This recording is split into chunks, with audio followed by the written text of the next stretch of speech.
Today's story is about an old village and its crematorium, where a call is heard at night, and those who hear that call are never the same again. My name is Rakib. I'm a city boy, but our ancestral village is in Narsingdi. As a child, my father used to take me there sometimes. But after I grew up, because of my studies and job, I never went back. Last year, a friend named Suman suddenly called. We'll go visit the old house. At first, I didn't agree, but he insisted so much that I finally did, arriving at the village. We reached the village after sunset. The wind was blowing, and there was a strange silence all around. There was no crowd like before. Only a few kerosene lamps were burning in the distance. My cousin Rabil came and said, "You've come from the city. Be careful. Don't go outside at night." I asked in surprise, "Why?" He whispered in reply, "At the crematorium in this village, a call can still be heard at night. Those who have heard that call are no longer normal." Suman smiled slyly and said, "Oh, brother, these are just village stories, made up to scare city folk." But looking at the fear on Rabiul's face, it seemed the matter wasn't so simple. The cursed night. After dinner that night, we were sitting in the courtyard. Suddenly, the call of a jackal came from a distance. Along with it was another strange sound, as if someone was slowly crying. Suman said, "It's coming from the crematorium." My heart started pounding. Rabiul stood up and shouted, "Get inside, right now." But Suman's curiosity couldn't be contained. He whispered, "And, come on, let's go take a look." Although I initially refused, I finally went with him. The moonlight was faint, and the trees were swaying. When we reached the crematorium, we saw that the ashes of a fire were still glowing in one corner. Pieces of white cloth were flying in the wind all around. Suddenly, both of us heard at the same time, "Hey, come here." Our hearts pounded. The voice was a woman's, very slow, sounding very close, yet also far away. Suman mustered his courage and said, "Who is it?" There was no answer, only the sound of crying. I said, "Let's go back." But just then, I saw a shadow standing by the riverbank. It wore a white sari, its long hair touching the ground. It was waving at us. The ultimate moment of fear. Suman stood still like a stone. I wanted to pull him away, but my hands were frozen. My body wouldn't move. The woman was slowly approaching. The closer she came, the clearer her face became. She had no eyes, just black holes. She whispered, "Why did you come? We didn't call you." Suddenly, Suman screamed, "Mom, is that you?" I looked in shock. Suman's mother was alive.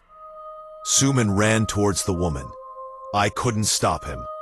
As the shadow embraced him, a light spread like fire. My eyes blurred. Morning. When I regained consciousness, I saw that I was lying beside the crematorium. The sun had risen. There was no one beside me. Suman was gone. The villagers found me and took me home. Everyone said I was unconscious all night. Suman was not found. His family informed the police, but there was no trace of him. Only I know. His last scream, his last laugh, still rings in my ears.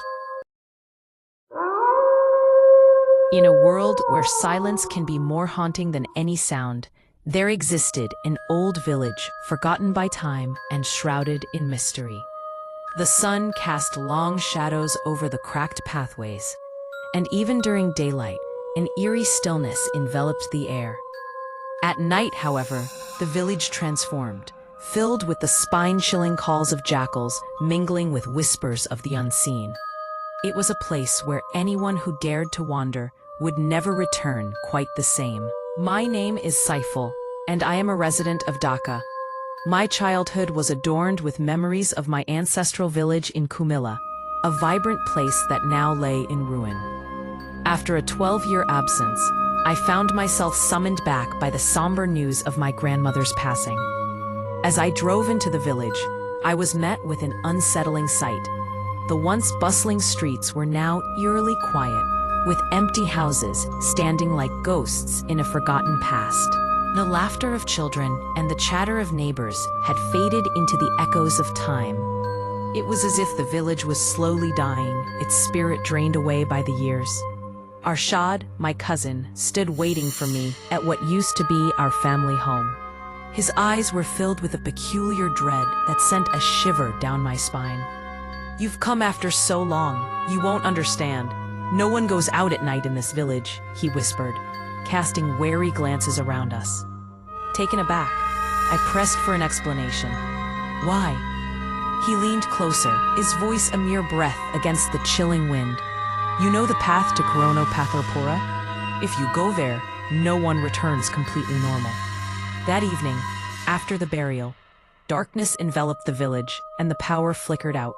I sat in the flickering glow of a kerosene lamp, the shadows creeping along the walls like specters.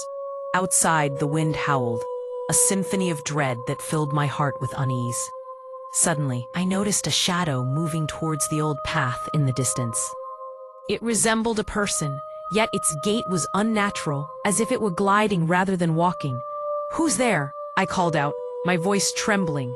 But the only response was the shadow stopping, turning slowly to face me, eyes unseen, yet piercing through the darkness. My heart raced, a drumbeat of terror, until the lamp extinguished abruptly, plunging me into inky blackness. The next morning, shaken by the previous night's events, I confided in Arshad. His face paled, and he trembled visibly. "You've invited great danger. They have seen you." "Who are they?" I asked, confusion mingling with fear. He recounted a chilling tale of a family murdered in a dilapidated house at the village's edge. Their spirits, now haunting that path, protecting their secrets from the living. I scoffed at the rumors, unwilling to accept such superstition until night fell again, bringing with it a fear that I could no longer dismiss. As sleep eluded me that night, a rhythmic tapping echoed through the room. Tap, tap, tap, like fingernails scratching against glass. My throat tightened in fear, but I steeled myself. "Who is it?" I managed to ask, my voice barely above a whisper. A voice, soft yet hauntingly familiar, reached me. "Son, open the door." It was my grandmother's voice, calling from beyond the grave. Panic surged through me, a reminder of Arshad's warning. Never open the door if you hear a call. With my heart pounding, I recited verses from the Quran, hoping for protection. Just then, a skeletal hand reached through the window gap, its bony fingers clawing at the air. I screamed, but the house remained silent, as though it were under a spell of sleep. On the third morning, determination replaced my fear. I resolved to confront the path myself. I could no longer live under the shadow of terror. The sun blazed overhead, yet as I approached the broken house, an unnatural chill enveloped me. It felt as if the atmosphere had shifted, veiling me in a world that was both familiar and alien. As I peered through the splintered door, a cacophony of weeping pierced the stillness. The cries of children echoed in the dark. My vision blurred, and as I struggled to stand, a chilling voice resonated through the air. "You will not leave us." The villagers later found me unconscious, or perhaps I had been missing for 3 days. No one believed my story, dismissing it as the ramblings of a man unhinged by grief. Yet since that day, I have been haunted by the whispers of the village. At night, when I stand by the window, the call resonates, a chilling reminder of my connection to that cursed place. "Son, open the door." I know now that the old village has claimed a part of me. No matter how far I run, its malevolent grasp will one day pull me back.